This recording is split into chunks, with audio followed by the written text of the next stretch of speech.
Nós vamos começar mais uma aula da nossa EBD.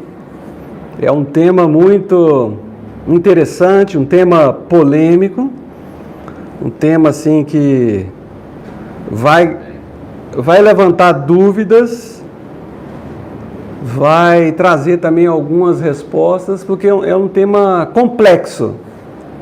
E por ser um tema complexo, eu gosto de comparar como se fosse assim um quebra-cabeça de muitas peças que a gente precisa trabalhar com argumentos, com textos, com raciocínio.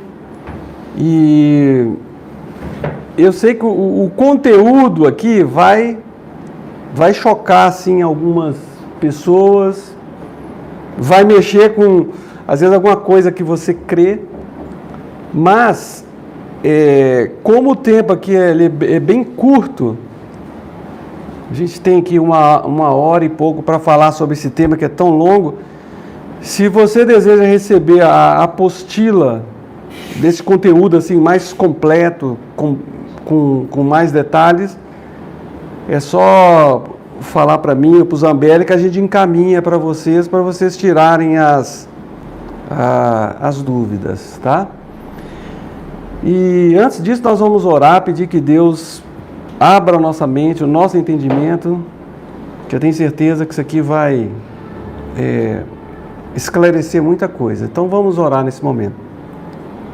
Pai, nós estamos aqui para estudar a Tua Palavra, para aprender mais do Teu plano redentor e pedimos que o Teu Espírito esteja trazendo luz e entendimento para cada um aqui. Oramos assim no nome de Jesus. Amém. Como é um tema polêmico e que envolve questão de salvação, questão de eleição, predestinação, que são temas complexos, antes da gente entrar nesses temas, e eu sei que vocês vão ter dúvidas, é importante a gente ter em mente que Deus, Ele é justo, porque a gente vai ficar com questionamento, com algumas coisas relacionadas a Deus, mas antes de tudo saber que Deus, Ele é justo. Outra coisa, que Deus ele não é só justo, mas também o plano dele é perfeito. Nós é que temos dificuldade de entender as coisas. E o que nós vamos tratar aqui são coisas relacionadas à revelação que nós temos, que está assim nas Escrituras.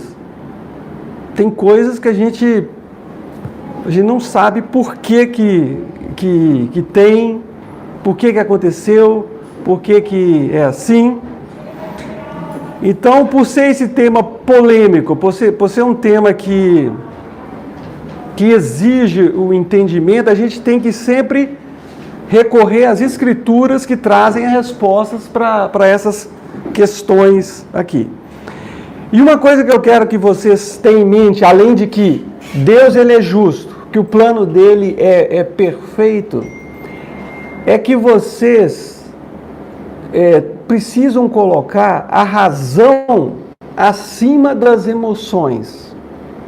Porque teologia, você não pode colocar a emoção acima da razão e acima da revelação. É porque é assim que tem gente que faz.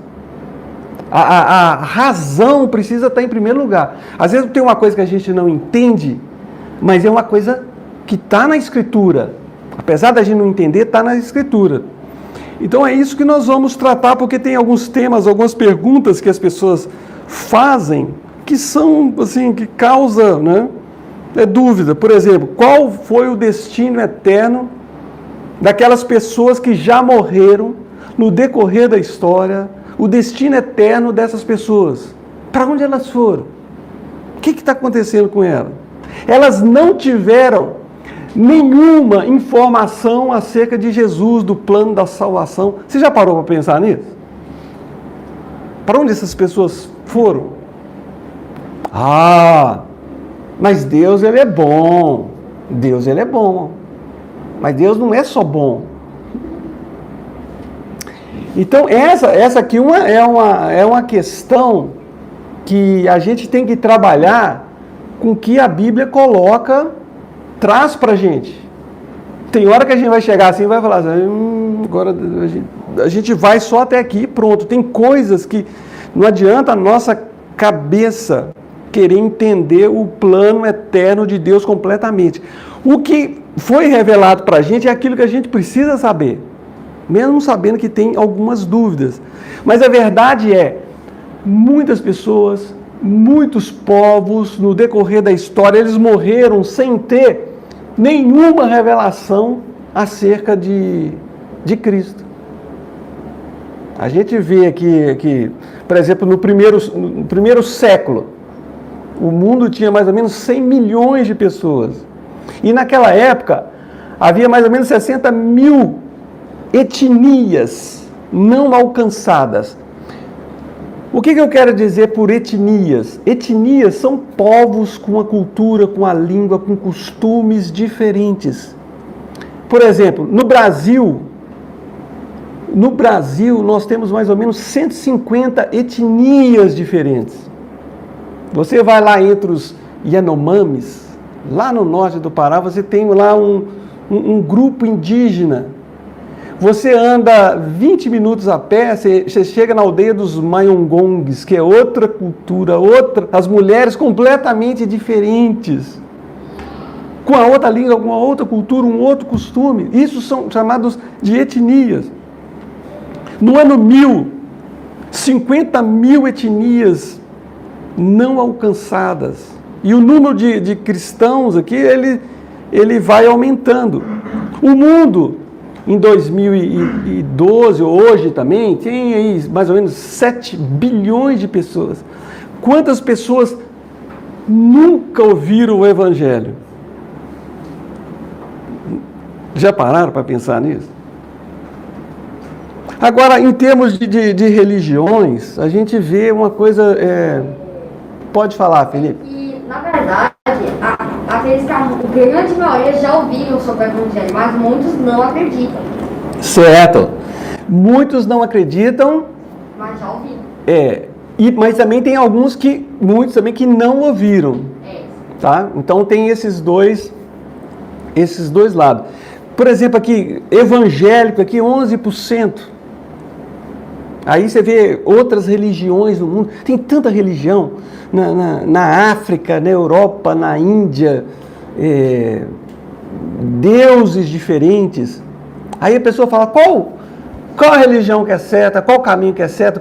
Será que todos os caminhos levam a Deus? Basta ser sincero?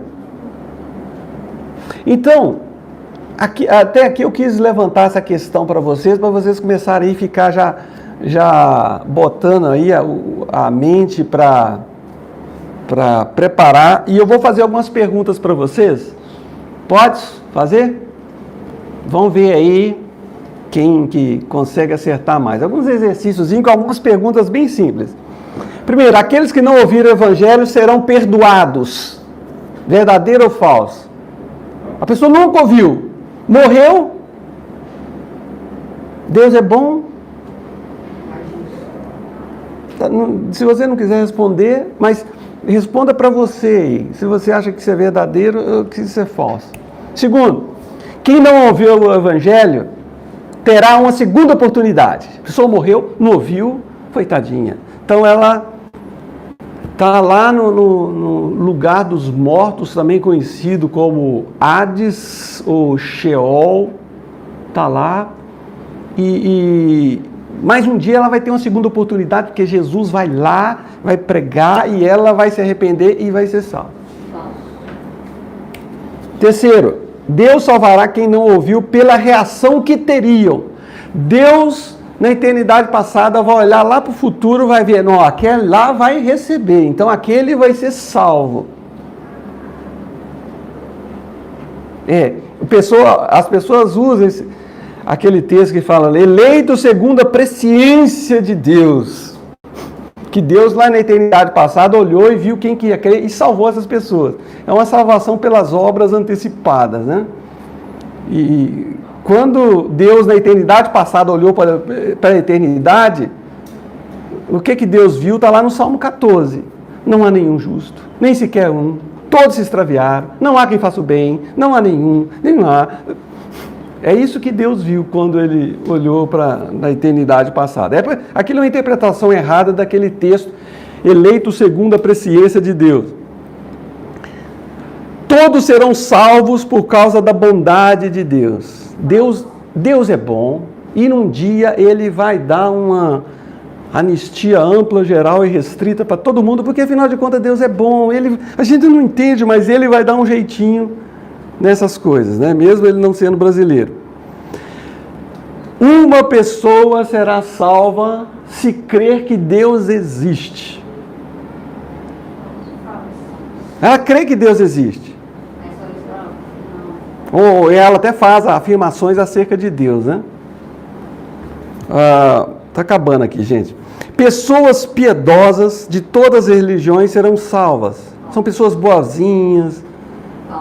Aquela pessoa que fez coisas boas, elas serão salvas. 7. No fim haverá uma anistia ampla, geral e restrita para todo mundo, que chamada de... no fim Deus vai dar um jeitinho. Vai salvar. É chamado aí o universalismo, né? Que tem até um pastor aí que andou falando isso aí na internet, que todo mundo gostou dele e acha que é isso mesmo, né? Só mais uma aqui. A revelação geral é a revelação da natureza, das estrelas. A pessoa olha para a estrela, fala, olha, Deus existe, ou então olha lá no microscópio, vê a beleza do micro-universo. Não, Deus existe, Deus é bom. Então, esse conhecimento acerca de Deus, isso é suficiente para salvar uma pessoa. Palavras, comentários, Robinson, pode falar. Tudo é falso. Conhecimento de Deus, né? Como que os céus revelam. Os céus proclamam a glória de Deus e o firmamento anuncia as obras das suas mãos. Então, a revelação geral é suficiente para ter o conhecimento que há um Deus, mas para salvar aqui é para salvar. Para ter conhecimento de Deus, sim, os atributos invisíveis de Deus são claramente reconhecidos por meio das coisas que foram criadas. Romanos, né? Então, por isso essas pessoas são indesculpáveis, por causa da revelação geral que a pessoa tem. A natureza é a assinatura de Deus. Então, como que a gente responde essas questões teologicamente? Tá? Como que a gente entende isso?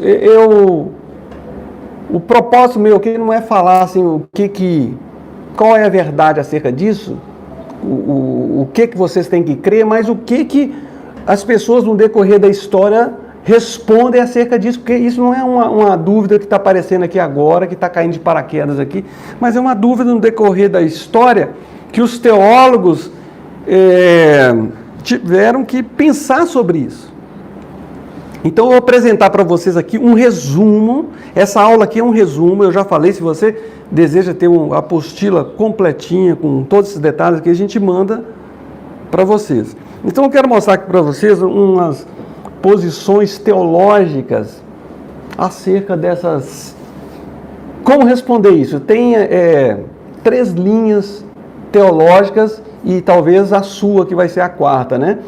Nós vamos analisar isso aqui e vamos ver cada uma delas. Eu vou falar aqui de forma geral, depois eu traço mais alguns detalhes sobre elas. Alguém tem alguma pergunta até aqui que gostaria que fosse falado, comentado? Está tudo tranquilo até aqui, né?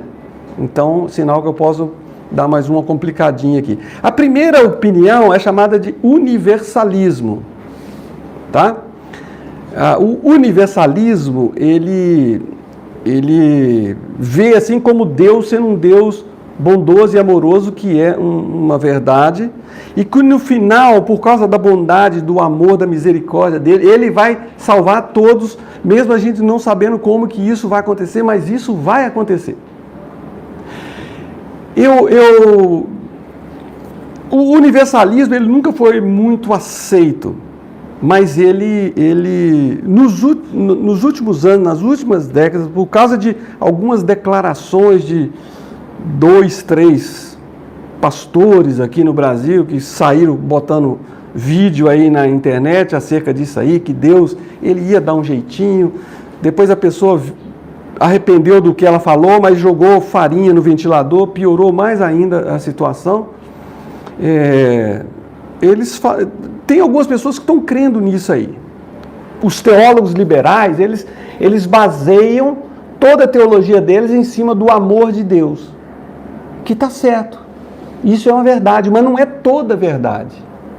Toda a verdade é que Deus, ele é amor, mas ele não anda desconectado, descolado dos outros atributos dele. Tá?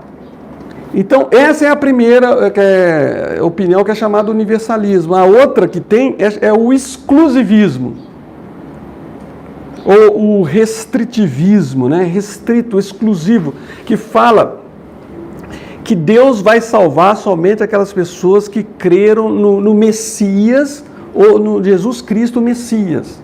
Salvação é pela graça, somente pela graça, por meio de Jesus Cristo, que não há nenhum outro caminho. Eu vou mostrar depois, vou falar sobre cada uma delas aqui rapidamente.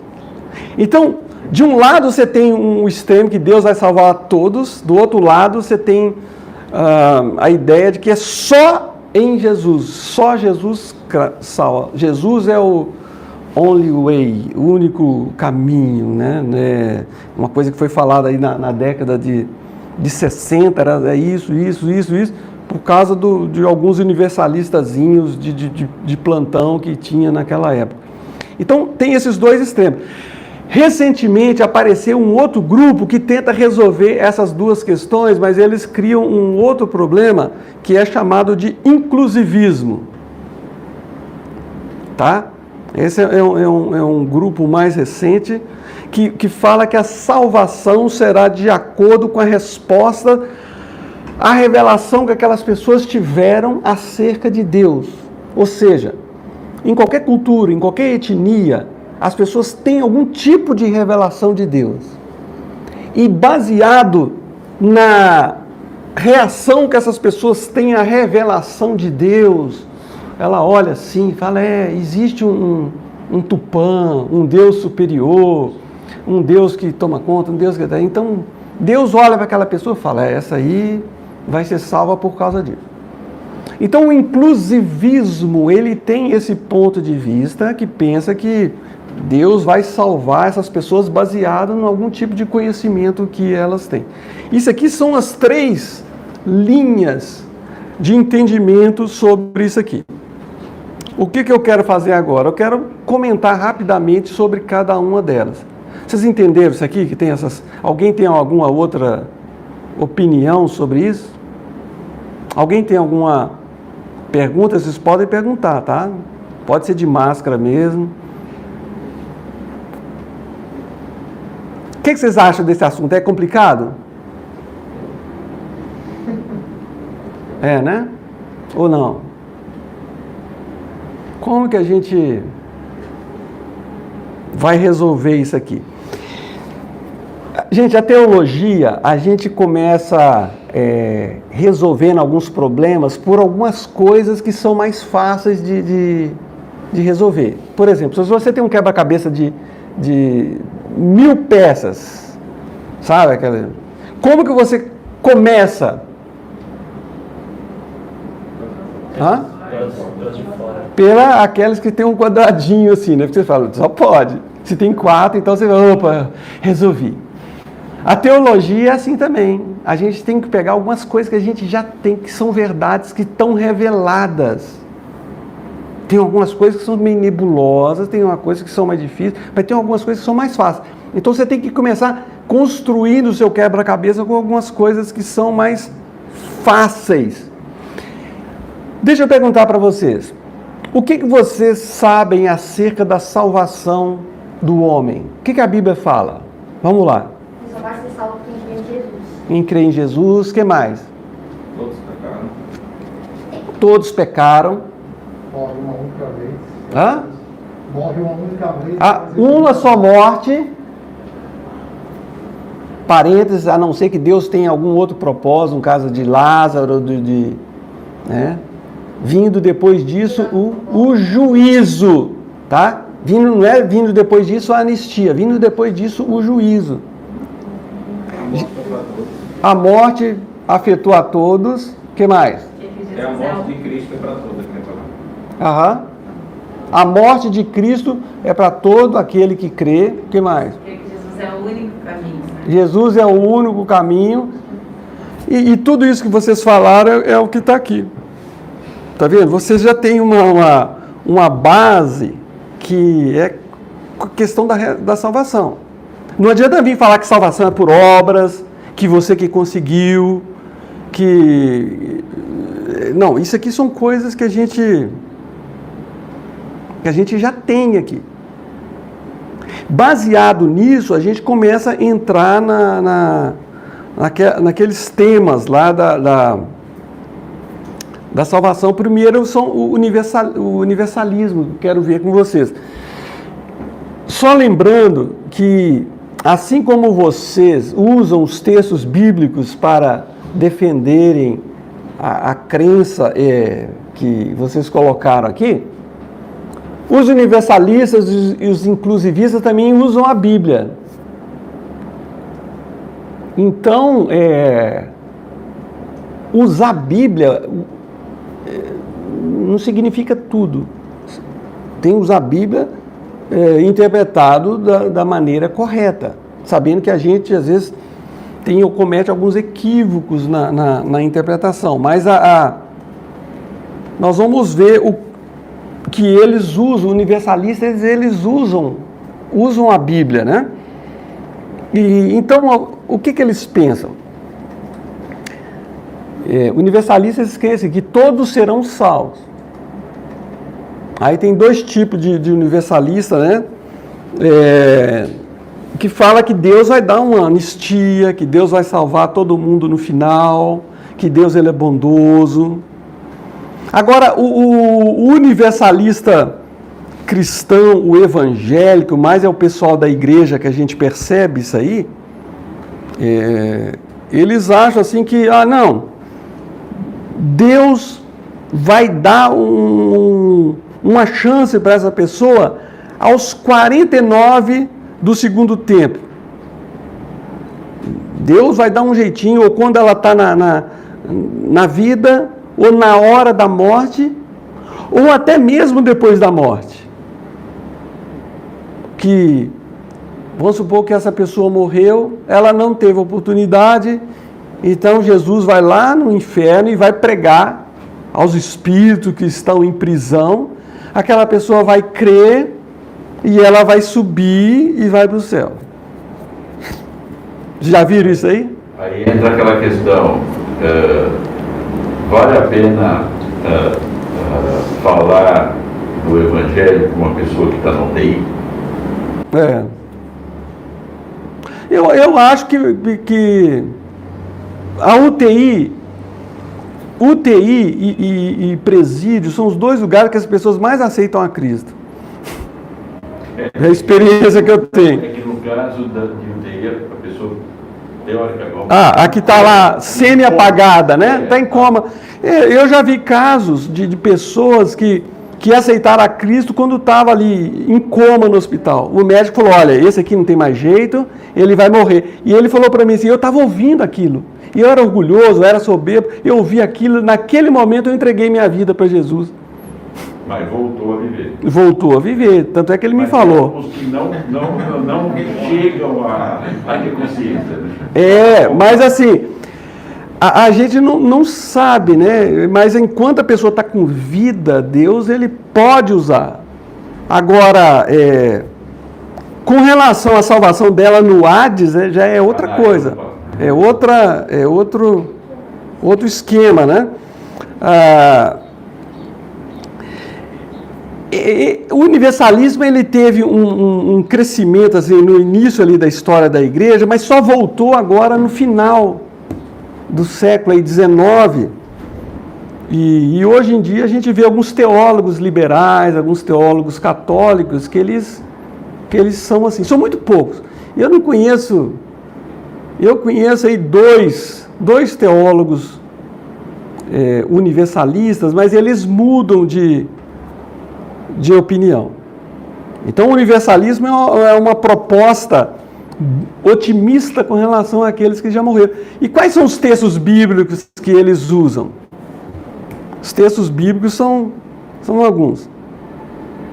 João 12, 32. E eu, quando for levantado da terra, atrairei todos a mim mesmo. Eles usam os versículos. Então, e eles usam os argumentos. Tem os livros desses camaradas, são livros complexos, né? Livros grandes, assim, bem estruturado na sua teologia. Um outro versículo. Deus estava em Cristo reconciliando consigo o mundo. Eles usam versículo, o mundo já foi reconciliado, que as pessoas serão salvas por causa daquilo que Cristo fez por ela na cruz, que Deus já salvou a todos. Todos serão perdoados. Todos já foram perdoados. Outro texto. Aprove a Deus que nele residisse toda a plenitude e que, havendo feito a paz pelo sangue da sua cruz por meio dele, reconciliasse consigo mesmo todas as coisas. Eles usam esses textos para falar da reconciliação geral feita por Cristo na cruz, quer sobre a terra, quer no céu. Ou seja, Deus vai restaurar todas as coisas, que não vai haver inferno, condenação, aquele negócio lá do Apocalipse, do julgamento, juízo final. Se você aceita o universalismo, você vai ter que tirar uma boa parte da Bíblia. Então, esses versículos têm que ser analisados à luz do contexto, né? Deus deseja que todos os homens sejam salvos. Fala, Felipe. É que, a respeito dos universalistas, qual é a justificativa deles a respeito daquilo que diz Apocalipse, né? Que você mencionou, sobre como vai Satanás e seus seguidores. Eles falam que tudo aquilo ali é alegórico, é figurado, são hipérboles, que são figuras para chamar atenção, é uma forma figurada para falar do que vai acontecer no futuro, mas não que vai ser uma coisa real que vai acontecer, né? Eles alegorizam aquilo ali, que fala que aquilo ali foi escrito numa época para chamar a atenção do pessoal. Então aqui, né? Eu vou comentar depois desse versículo que é muito usado pelos inclusivistas também. Deus deseja que todos os homens sejam salvos, mas não está decretado que todos os homens serão salvos. E também aqui não fala quais são as condições para que aquelas pessoas sejam salvas. Vocês estão entendendo a questão? Se você pegar um versículozinho assim, fora do contexto, olha esse versículo aqui agora. Vai falar na esperança no Deus vivo, Salvador de todos os homens. Tem outros textos que falam assim, todo aquele que nele crê. A Bíblia, você não pode pegar versículos isolados, tá? E criar doutrina. Deixa que o diabo faz isso, tá? A Bíblia é um todo. Você tem que analisar a Bíblia como um todo, analisar o Antigo Testamento à luz do Novo Testamento, com as lentes do Novo Testamento, pegar de preferência as epístolas para explicar o Evangelho. O Antigo Testamento é sombra daquilo que viria. Jesus é a realidade, Jesus é o cumprimento. Então a gente tem que entender a Bíblia à luz da revelação do Verbo vivo aqui na Terra. O que o pessoal faz é pegar textos isolados, mistura o Antigo Testamento, então vira uma loucura, né? Vamos colocar mais uma aqui, ó. A graça de Deus se manifestou salvador a todos os homens. Gente, quem crê será salvo. Quem não crê o que vai acontecer? Já está condenado. Eu sei que vocês estão querendo aí falar sobre essa questão de predestinação, mas não é o tema aqui. Mas é um tema depois, uma hora para a gente conversar. Como que predestinação não é nenhum problema. Predestinação não é coisa de presbiteriano e nem de batista. Tem presbiteriano que acredita só porque é presbiteriano e tem batista que não acredita porque é batista também. Mas não é doutrina nem presbiteriana nem batista, é doutrina bíblica. Agora, a dificuldade de entender é que as pessoas têm dificuldade eles pegam só textos isolados. Quando você pega todo o ensino bíblico, você pega, por exemplo, se você quer saber sobre salvação, predestinação está relacionada com salvação, a salvação, você tem que ver o que a Bíblia fala sobre nós. O que nós somos antes de Cristo, antes de ser salvo. A gente está o quê? Qual é a nossa situação? A gente está morto. O que mais? Condenado. E é impossível alcançar. Todos pecaram e destituídos. A palavra destituído ali no original é uma palavra que significa assim, ficar quem? O plano de Deus para o homem, apesar do homem tentar, ele sempre vai ficar quem? Da glória de Deus, daquilo que Deus pretende para o homem. É igual um camarada está aqui num prédio pegando fogo e ele precisa pular para outro prédio de 20 metros. Pode tentar o tanto quiser, mas não vai conseguir. O homem, é impossível o homem ser salvo por si mesmo. Quem salva é Deus. Deus é que dá vida, Deus é que realiza tudo isso. Isso é um ensino bíblico. Isso é um lado da verdade. O outro lado da verdade é que Jesus fala, olha, você precisa crer, você precisa entender, você precisa confessar os seus pecados. É uma verdade com dois caminhos diferentes, que a gente chama isso de antinomia. São duas verdades aparentemente contraditórias, mas que encerram a mesma verdade, que a gente não vai conseguir entender o plano de Deus nessa esfera. Mas é assim, é doutrina bíblica. É igual a questão da Trindade. Como? Uma pessoa aqui, outra pessoa aqui, outra pessoa aqui, e forma um só ser. Não é que são três pessoas numa só pessoa, não. São três pessoas distintas, iguais em poder, glória e majestade. Mas como isso? A gente não entende. Nós não podemos ficar igual o testemunho de Jeová, que por não entender, cria um Jesus inferior, criado, e o Espírito Santo numa forma de energia. Então, essas questões aí de predestinação, eleição, isso aí a gente estuda numa outra ocasião. Tem gente que fala assim, o homem tem livre-arbítrio. Tem coisa nenhuma. Não é assim que funciona. Nós temos uma certa liberdade de fazer algumas coisas debaixo da soberania de Deus. Então a teologia tem que ser entendida como um todo. Vamos terminar isso aqui? Aqui fala aqui no final aqui, que Deus não quer que ninguém pereça, senão que todos cheguem ao arrependimento. Essa é a vontade de Deus. Por isso que a gente evangeliza. Ir por todo mundo pregar o evangelho. Seria muito mais fácil falar assim, olha, não pregue o evangelho, porque quem nunca ouviu será salvo. Seria a estratégia mais fácil. Não pregue, porque quem não crê, não tiver entendimento, vai ser salvo. Um outro versículo aqui. Ele é a propiciação. Essa palavra propiciação significa satisfação. A satisfação, aquilo que Deus exigia do homem foi satisfeito em Cristo Jesus, porque Ele é a propiciação pelos nossos pecados, mas também pelo do mundo inteiro.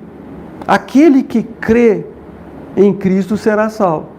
A gente não, quando vai pregar, vai falar, a gente tem que estar falando assim, você não é eleito, você não crê porque você não foi eleito. Não sei, pertence a Deus. O que a gente tem que fazer é pregar o evangelho. Quem crê será salvo. Quem salva é Deus. Deus é que abre os olhos, abre o entendimento. Não é que a pessoa está ali, ela por si só ela vai conseguir. Não vai. A gente sabe que a gente tem que pregar, mas Deus é que dá vida. Ok, uma outra linha de entendimento disso aqui é chamado de exclusivismo, que é só Jesus salva. Agora aqui vai ficar mais fácil, né? Eu creio que a maioria aqui é exclusivista, que fala que só aqueles que foram salvos em Cristo Jesus serão salvos. Quais são as teses do exclusivista? Obra salvadora de Cristo, a incapacidade da revelação geral de salvar, isso aí é ponto fundamental. E todo aquele que não creu em Jesus, não conhece o Evangelho, estão debaixo da condenação. Vocês já pensaram nisso? Pessoal que está nesses povoados aqui perto? Quantos povoados tem em volta de Paulo Afonso? Só agora tem por volta de 60. Só Glória tem em volta de 60. Para cá tem mais um monte de povoado. Quantas pessoas aí não ouviram o Evangelho? Então a gente está aqui em Paulo Afonso, não é para ficar fazendo turismo. Não é para ficar fazendo Aqui a gente tem o culto, procura fazer um salão melhorzinho, essa sala aqui com ar-condicionado, com água, com tudo, tecnologia. Isso tudo, o foco principal é a gente alcançar esse pessoal. E não a gente ficar fazendo 2 tendas, 3 tendas para a gente aqui, né? Porque só tem 2. O foco é a gente alcançar esse povoado. Tanto é que hoje nós vamos lá para Quixaba, porque é um trabalho que está começando. Eu perguntei para o Fernando Leite: Fernando, qual a sua expectativa aqui na Bahia? Ele falou: que vocês alcancem esses povoados e que tenham uma igreja forte aqui em Paulo Afonso. É isso. Como que a gente faz isso? É um trabalho de formiguinha. É demorado, doído. E vocês que estão aqui, saem de casa cedo, que vem, esforça, procura entender, que participa, que estão... Isso aqui não será em vão. Não vai ser em vão. Deus, ele reconhece, ele é galardoador. Tudo assim que você faz, Deus abençoa. A bênção não é só aqui.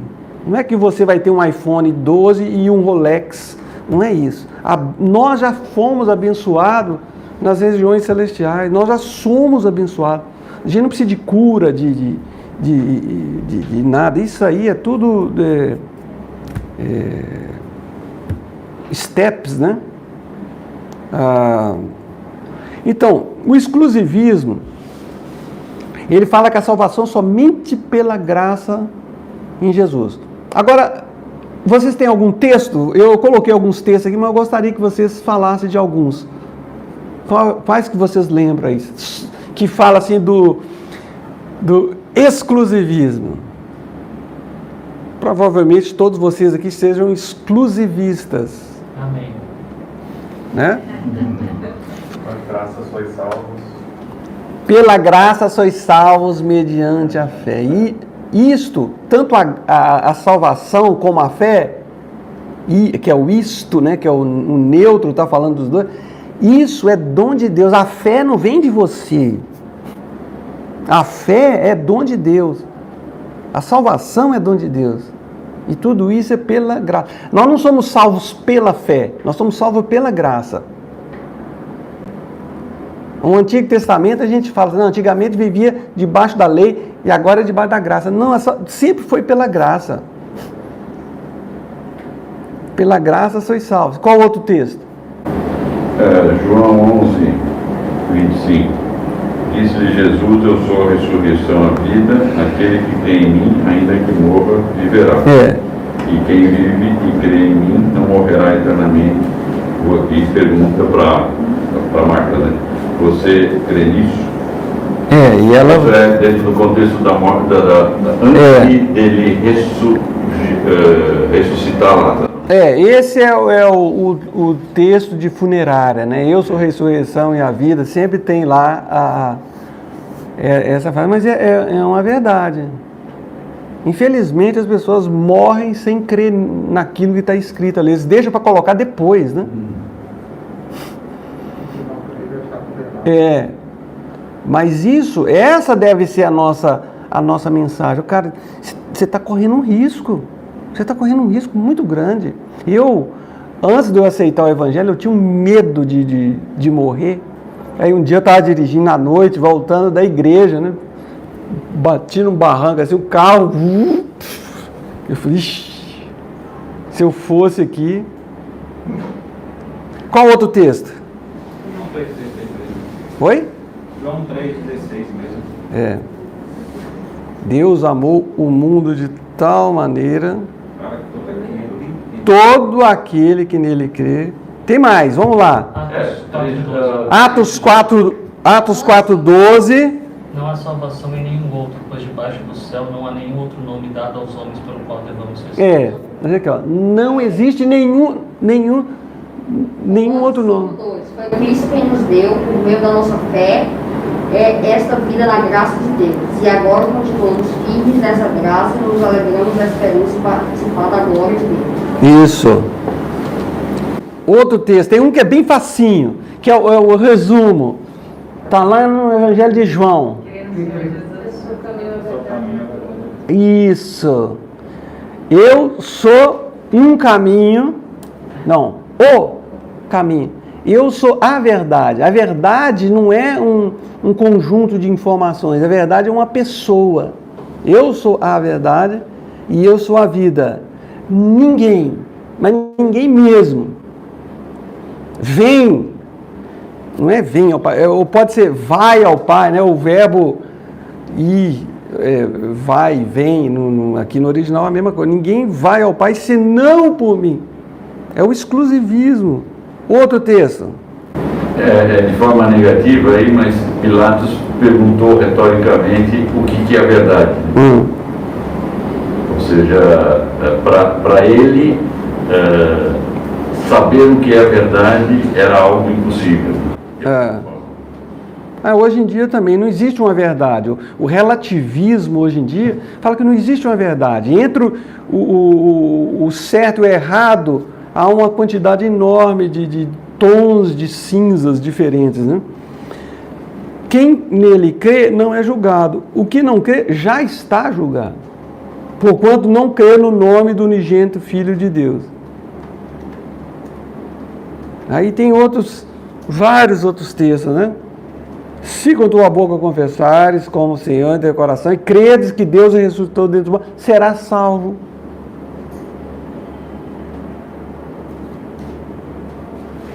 Aquele que tem o filho tem a vida. Aquele que não tem o filho não tem a vida. João era assim, ele colocava as verdades assim de forma dualista, bem claro. Quem tem o filho tem a vida, quem não tem a vida. Pronto, acabou. É o filho do trovão, né? Gente, esse é o exclusivismo. Até aqui, vocês já... a maioria do pessoal são exclusivistas, são restritivistas, exclusivistas, que creem que a salvação é somente por intermédio de Jesus. Agora, existe uma outra corrente, nós vamos passar aqui antes de terminar, que é chamada do inclusivismo.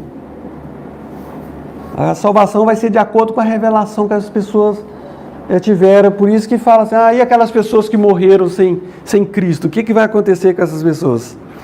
Então, é um ponto teológico que tenta resolver essa questão dessas pessoas, porque não é estranho? Se você for pensar, vamos pensar no lado emocional, a pessoa não ouviu, está lá, e morreu, não é?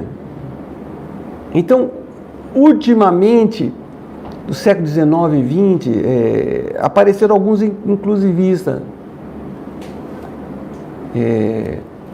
Tem um camarada, um americano, chama John Sander. Ele escreveu um livro, chama No Other Name, nenhum outro nome. Ele coloca assim, a questão do inclusivismo. Ele escreveu, esse livro dele é uma bíblia. Eu tive que ler esse livro. É impressionante assim, os argumentos que eles colocam. Muita coisa é baseada na emoção. É difícil de entender? É. Mas é o que nós temos. É o que nós temos é a revelação da palavra de Deus. Não adianta a gente colocar emoção numa coisa que... Então, o que o inclusivismo ele ensina? É uma doutrina voltada assim, para o pessoal que não foi evangelizado, né? Vocês trabalham mais com povoados, né? Ele tem muito ponto em comum do universalismo e com o exclusivismo. E a ênfase deles está na revelação geral, a revelação que eles tiveram, tá? Quando eles estavam com vida, mesmo sem Jesus, e principalmente na perseverança de Deus, que Deus vai usar a sua perseverança em salvar as pessoas em vida, na hora da morte e até mesmo depois da morte. E eles usam textos bíblicos que falam que essas pessoas terão uma oportunidade e que no fim da história, no fim tudo vai terminar bonitinho como um filme. Que é o caso que o Felipe falou ali do livro de Apocalipse, né? Que no fim ali tudo vai dar certo. Então, quais são os argumentos dos inclusivistas? Aquelas pessoas que nunca ouviram qualquer coisa acerca de Jesus, elas serão salvas. São pessoas sinceras, que Deus ele olha a sinceridade das pessoas. Deus olha a sinceridade? Lógico que olha. A pergunta é, será que isso é suficiente para salvar uma pessoa? Tem gente que pensa assim, puxa vida, vocês gostam de ver o pessoal no inferno, hein? Mas não é que a gente gosta. Jesus, ele falou mais sobre o inferno do que sobre o céu. A gente não pode pegar as palavras de Jesus, o que ele falou sobre o inferno, o que o Apocalipse coloca, o que os apóstolos colocam, e jogar no lixo, não tem como. É difícil de entender? Eu acho. Mas a gente tem que crer naquilo que a Bíblia revela. Tanto é que a gente crê naquilo que a gente ouviu do Evangelho, e não que a gente entendeu, mas que Deus abriu os nossos olhos para a gente poder entender. Não é a gente que entende, Deus é que atua. Deus é que abre os olhos.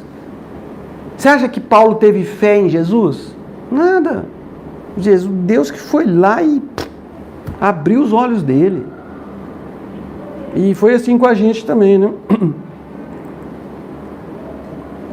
Deus é salvador de todos os homens e ele tem poder para salvar quem ele quer. E Deus não pode ser limitado pela falta de conhecimento e pela atuação dos missionários, viu, João?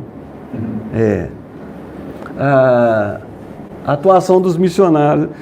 Eles falam assim, será que Deus ele vai ficar limitado a vocês aí? Deus ele vai dar um jeito. Eu sei que ele pode dar um jeito. Já tem tanta história da Bíblia assim, interessante, que, falando em semana que vem é dia da Bíblia, né?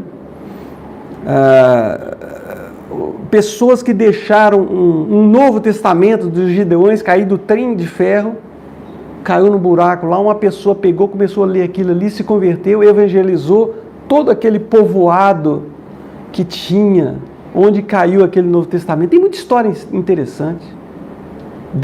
Pessoas que recebem uma Bíblia dentro do presídio. E tem história daquele homem que falou assim, eu não creio nisso aqui. Aí ele ganhou uma Bíblia, né?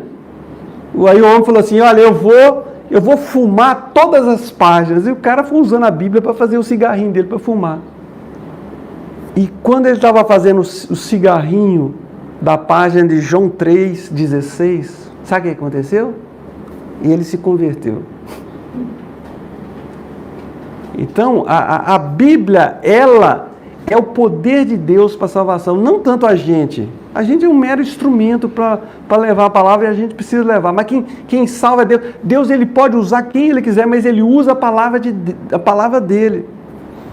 E é interessante como as pessoas são alcançadas através da Bíblia, da palavra de Deus. A palavra de Deus, ela é poderosa para salvar.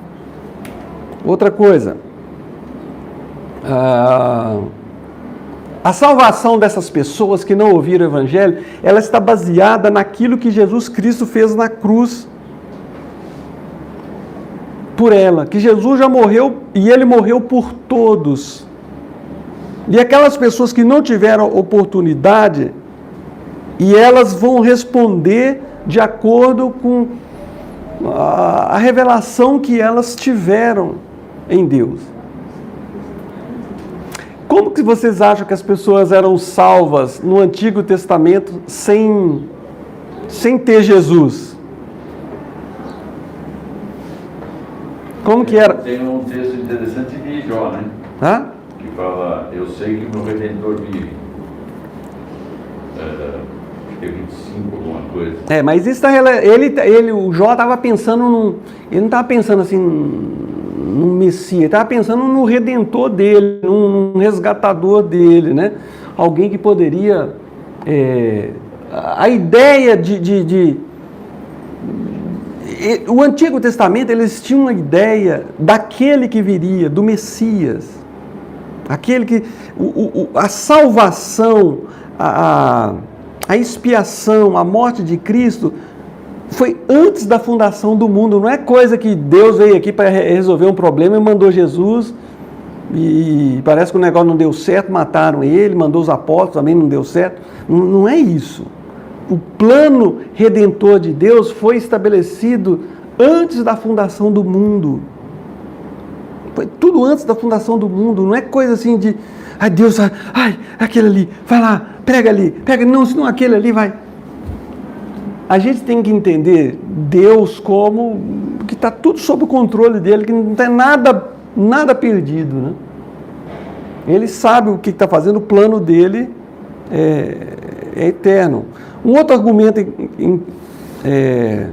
inclusivistas, que fala assim dos crentes do Antigo Testamento.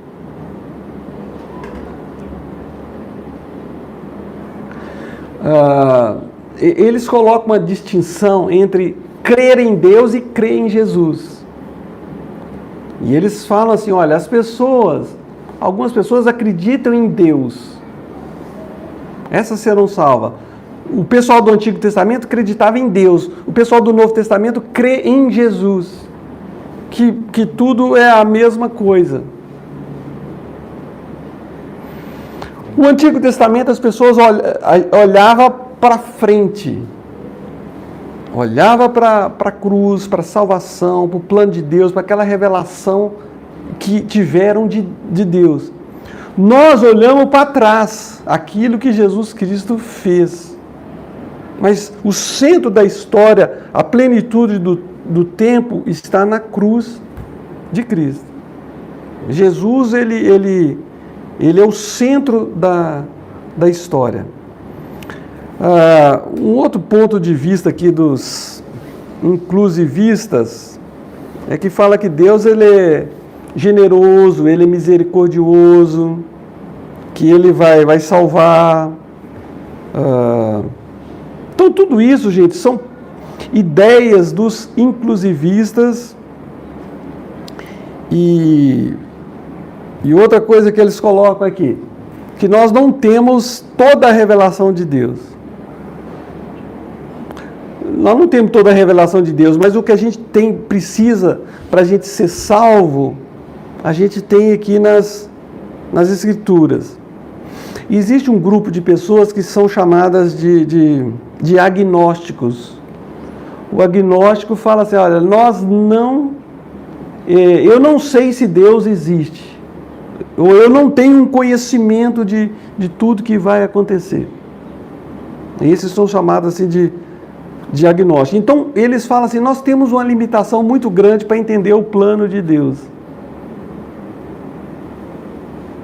O plano de Deus, ele é complicado, ele é difícil.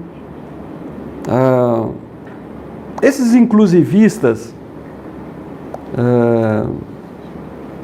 eles são os teólogos liberais de hoje. Tem uns caras muito bons aí na internet que eles defendem isso aqui com base filosófica, com base bíblica. São bem convincentes mesmo, né? E essa linha de pensamento aqui, ela está crescendo muito, muito. As pessoas, elas estão assim, não, mas Deus ele é bondoso, Deus é misericordioso, isso tudo é verdade, mas não é toda verdade. E quais são os textos que eles usam? Esses teólogos liberais. A gente está vendo que muitas igrejas, batistas, presbiterianos, metodistas, nem se fala, né? Eles estão indo para um caminho, gente. Um caminho assim, completamente assim, afastando das escrituras, indo muito mais para o campo da filosofia. São questionadores das escrituras, mas o que eu percebo é que o pessoal não conhece a nota verdadeira, não conhece a Bíblia, e eles conhecem muito filosofia, aqueles argumentos, e isso aí vai levando o povo a afastar da verdade. Quais são os textos que eles usam?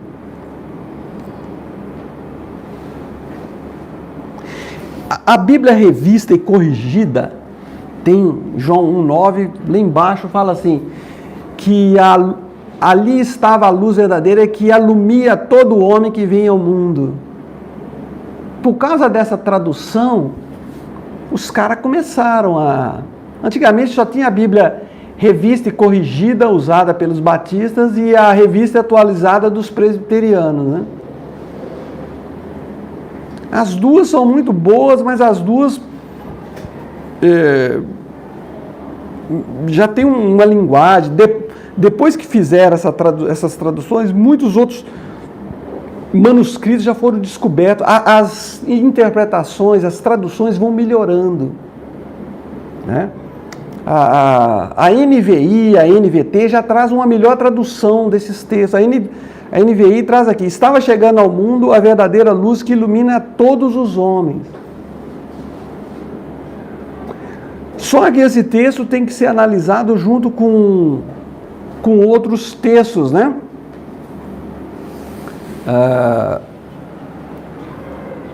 E aqui eu coloco que o propósito desse texto não é falar que todas as pessoas que vieram ao mundo foram iluminadas com a vinda de Jesus aqui na Terra. É impressionante como que as pessoas pegam textozinhos fora do contexto. Então falou Pedro dizendo, reconheço por verdade que Deus não faz acepção de pessoas. Não faz. Em qualquer nação, aquele que o teme e o faz o que é justo, lhe é aceitável. E agora? Como é que explica isso aqui? Como é que a gente vai explicar isso aí? Eles falam assim, o Cornélio,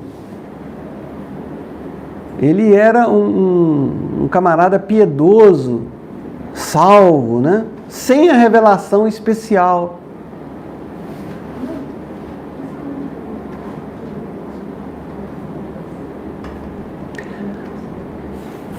Isso aqui a gente vê aqui que Pedro, ele não estava ensinando que o devoto está justificado. Não é isso. Não é esse aqui o propósito. A pessoa devota, tem muita gente devota, piedosa, vocês já viram, né? Pessoas assim, religiosas, devotas, tementes a Deus, assim, mas ela não nasceu de novo. É igual Nicodemos, né? Nicodemos era tudo ali, fariseu, religioso, mas Jesus falou para ele: Nicodemos, você precisa nascer de novo. Nascer de novo é uma coisa, ser piedoso é outra. Quando fala que é aceitável, isso não significa que outras coisas não sejam necessárias. E no contexto aqui também vai falar, né, que ele precisava ouvir e arrepender. Então, todos esses textos usados por inclusivistas, eles são analisados fora de um contexto e eles manipulam o texto assim muito bem. Só antes de terminar aqui, os atributos invisíveis de Deus, assim o seu eterno poder, como também sua própria divindade, olha só, claramente se reconhecem desde o princípio do mundo, sendo percebidos por meio das coisas que foram criadas.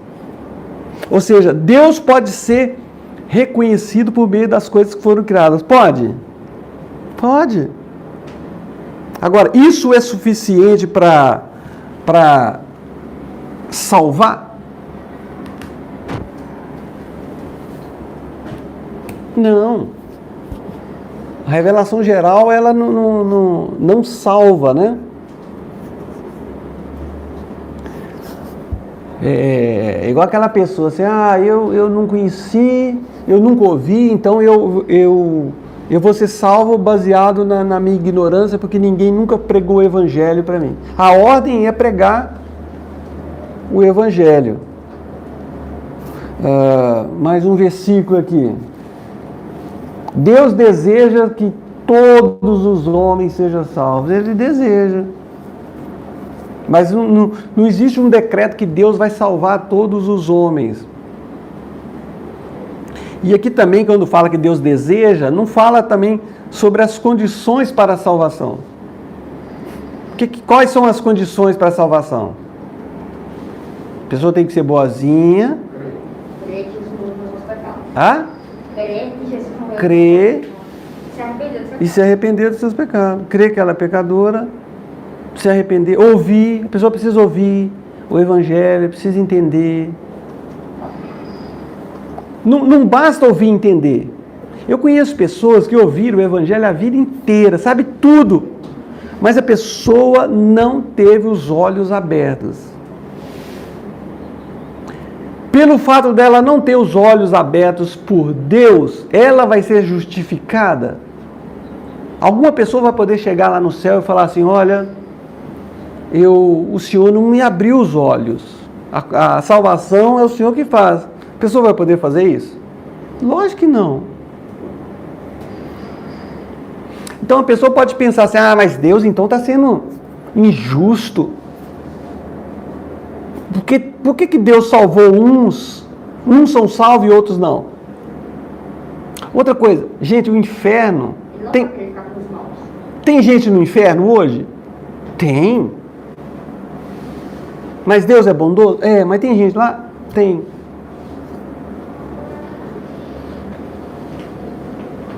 Então, fica essa questão aí que a realidade Pode falar. Isso não implicaria na resposta que você está falando, que os inclusivistas estão falando, na resposta que a pessoa vai dar a esse conhecimento, essa revelação de Deus? Por exemplo, não seria uma tirania, então, de Deus, se essa pessoa, não soberania, mas tirania, que ela é exposta ao conhecimento de Deus, mas ele não aceitou, ele não compreendeu, porque ele não foi, talvez, o eleito, aquela coisa da eleição, da destinação. Então, como ficaria isso? Porque a pessoa, ela foi exposta, ela teve conhecimento, mas não chegou à salvação. A salvação não é uma questão tanto de justiça, é uma questão assim de misericórdia. Porque a gente tem que lembrar que todos pecaram, que não há nenhum justo. Nenhum justo. A salvação é a questão de graça e misericórdia. Se Deus tivesse condenado a todos, Ele seria justo do mesmo jeito. Por isso que eu falei no início da aula. Deus, Ele é justo. Deus ele é perfeito, o plano dele é perfeito. Todos pecaram, o ser humano resolveu viver longe de Deus. Então a salvação é uma questão de graça. Esse é um lado da verdade. O outro lado da verdade é que quem crê será salvo. E quem crê, a pessoa para quê precisa ouvir. E para a pessoa ouvir, a gente precisa pregar. Então todos estão debaixo da condenação de Deus. Então quando você fala assim, eu fui salvo, é pela graça. É pela graça. Então é uma coisa muito, muito profunda, né? Mas se ela escuta, se não há livre-arbítrio, ela escuta e ela não responde. Ela não crê, ela entende, mas ela não crê. Ela não é salva. Porque a gente está na predisposição de que não há o livre-arbítrio. Se houvesse o livre-arbítrio, se existe o livre-arbítrio, ela é exposta, mas ela rejeita. Ela tem a opção de aceitar ou rejeitar. Ninguém vai poder chegar diante de Deus e falar assim, olha, hoje o Senhor não abriu meus olhos, eu não ouvi, não existe isso. Júnior, acho que o que você quer dizer é que não existe uma pessoa no meio do mundo. Ou já está rejeitado, ou não está rejeitado. E o que ele está dizendo é que já está rejeitado. Então é como uma pessoa que anda na beira do mar e tem estrelas do mar ali que estão fora da água. Ele decide jogar algumas para dentro. Com todas aquelas morreriam, mas algumas ele jogou para dentro. Por misericórdia. Não era uma questão de justiça, mas uma questão de misericórdia. Então, todos pecaram, ninguém merece isso. Mas alguns ele decidiu. A questão do livre-arbítrio, a gente tem que entender o seguinte: livre-arbítrio é uma capacidade de agir sem uma causa externa. Não é o nosso. Só Deus tem livre-arbítrio, porque não existe nada assim que vai influenciar Deus. Nós não. Deus, ele entra na nossa vida, ele muda o nosso pensamento, Deus atua. Isso é um lado da verdade.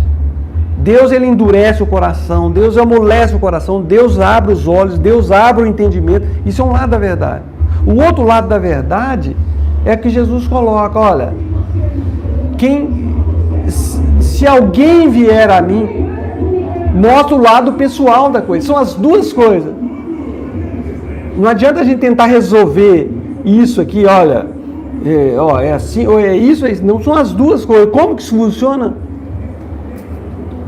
Não adianta a gente querer, por que Deus fez isso? Não tem resposta. A resposta que a gente tem é que a gente tem que pregar, a gente tem que fazer aquilo que Deus mandou a gente fazer e não ficar tentando entender umas coisas assim que pertencem a Deus. Por que Deus escolheu isso, escolheu não aquele? Por que Deus, sendo bondoso, permitiu que algumas pessoas estejam lá no inferno? É verdade que existe o inferno, mas é verdade também que Deus é bom. São as duas coisas. Como que vai resolver isso? Então tem coisas que a gente não entende. A eleição é um ensino bíblico. Como que a gente vai entender isso? Isso pertence a Deus. Ele nos escolheu, Ele nos chamou, Ele nos glorificou. São tudo coisas já realizadas no passado. A salvação não é coisa do presente, é coisa do passado. Os verbos estão todos no futuro. Todos os verbos relacionados à salvação, os verbos estão no passivo. É Deus é quem faz. Então, acho que aí está um problema, né? E nós temos uma mente humana, e nunca vamos ter a mente de Deus para entender. E a gente sempre coloca dois caminhos, o céu e o inferno. E a gente não lembra que todos foram condenados ao inferno, todos nós. Sim. Então, o que Deus fez foi através da ação de Deus, alguns não vão para o inferno, com misericórdia de Deus, como já provou. Então, mas todos estão no caminho do inferno, estavam no caminho do inferno. Então, acho que esse é o ponto principal que a gente tem que pensar. Porque a gente pensa assim, Deus criou o céu e o inferno, uns vão para o céu e outros vão para o inferno. Não, todos iam para o inferno. Isso, então, é questão de misericórdia, né? A misericórdia, Deus não fez, Deus proveu algo que tirasse alguns desse caminho do inferno. Mas o grande problema é que todas as ações são de Deus. Mesmo que a gente não creia na predestinação, como ser pregada, a gente entende ainda que a fé, quem dá é Deus. Sim. Né? E aí entra a questão, por que alguns têm fé e outros não têm fé? Né? Se Deus que dá, por que Deus deu essa fé para alguns e não deu para outros? Então a gente começa a pensar humanamente nessas coisas. O Zambelli deu um exemplo outro dia aqui da pessoa pegar o presente, né? A pessoa precisa ouvir e falar, você quer? Um dia eu tive... Mas por que alguns são, alguns são inclinados a pegar esse presente e alguns não são inclinados a pegar esse presente? Então, Não é que é inclinado. A única coisa que nós contribuímos para a nossa salvação são os nossos pecados.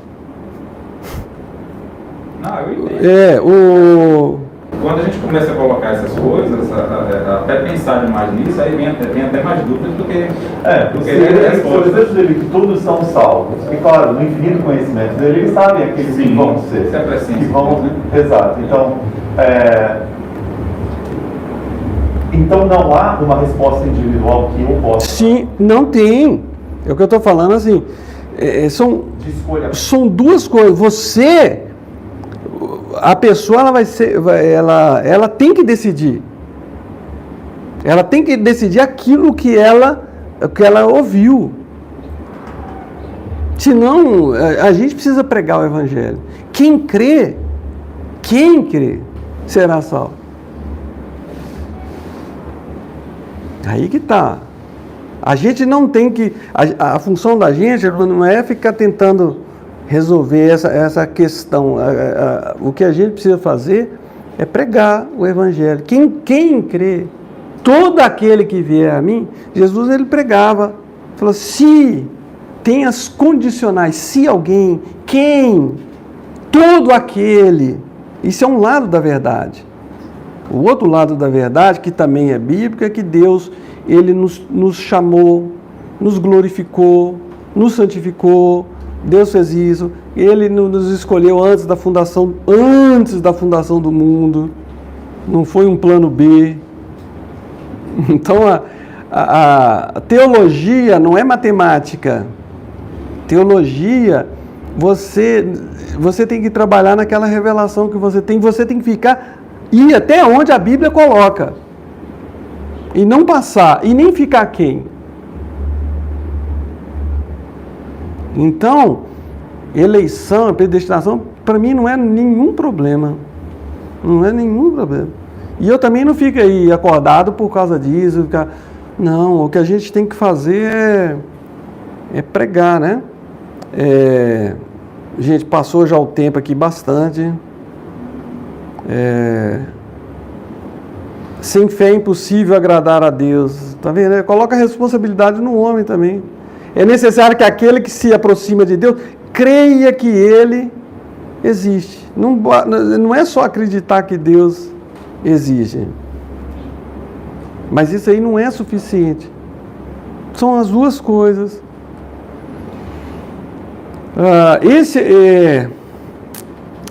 Na apostila eu posso mandar para vocês aí em PDF, se vocês quiserem entrar em mais detalhezinhos, explicação desses versículos, tudo.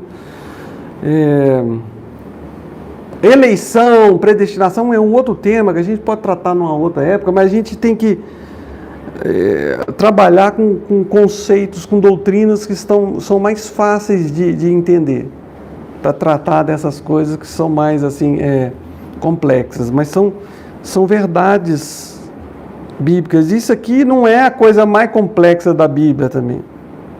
Porque se você for tratar essa questão do sofrimento, se Deus é bom, por que Ele permitiu o sofrimento, morte, esse mundo assim? Ele não sabia? Sabia, mas por que Ele permitiu? Pergunta para Ele. Não tem como a gente Um dia nós vamos entender um pouco e vamos falar assim, o plano de Deus ele é perfeito. Agora o pecado afetou o nosso entendimento da verdade, das escrituras de Deus, cegou o entendimento das pessoas. O pecado fez isso. Mas o que a gente tem é a palavra de Deus que precisa ser estudada, analisada. E obrigado porque vocês vieram aqui hoje e participaram dessa aula. Espero que tenha ajudado. Se tiver dúvida, eu estou por aí. Se eu não conseguir resolver, o Zambelli ajuda aí depois com outras explicações, o Robson, o João. A gente...